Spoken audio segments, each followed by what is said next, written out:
This play is just so necessary. There's many things that draw me to it.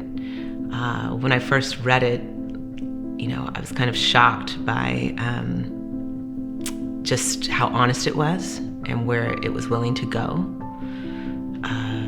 I think everybody that's called to a story is called on purpose to tell that story. And funny enough, I don't know who my biological father is. So even when I'm looking at Eleanor's journey, in some ways I see myself in that.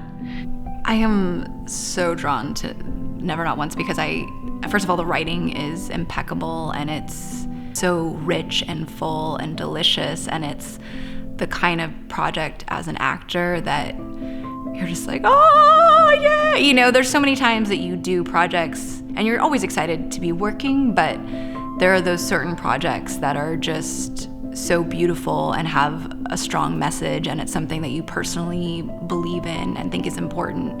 And all of those things come together with this piece. I think this play is interesting because it's about a non-traditional family, but the play is not about how they are different than how most families look on television or in plays. They just happen to be themselves, and this is their normal, and I think it'll be really nice for people to see themselves represented in a way that doesn't necessarily even acknowledge it. What I find really compelling or interesting about the show is I think it asks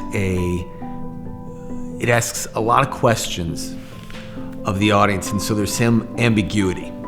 So in theory, if we do our jobs right, when the audience leaves, it will hopefully spurn some conversations.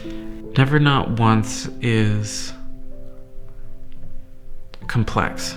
I think when you deal with complex issues with a balanced approach, you can let people walk away asking questions and having debates, and then that's how you figure things out. You get people to just calmly just open up to each other, and then I think change can start, real change could actually happen.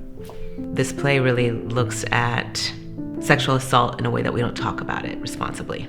I think it's just important overall looking at how, your secrets and your silence will kill you, and how important it is to really banish shame in that sense around these topics and to have open conversations about it so that we can collectively heal. Nowadays, in this political climate where everyone thinks you're this or that, it's really hard for people to have a conversation and really hear each other. And I think what's really great about this play is that everyone is able to hold seemingly contradictory things within themselves. And people are constantly surprising each other because we can be more than one thing at once. And I think that's really important for us to be able to recognize and see in one another today.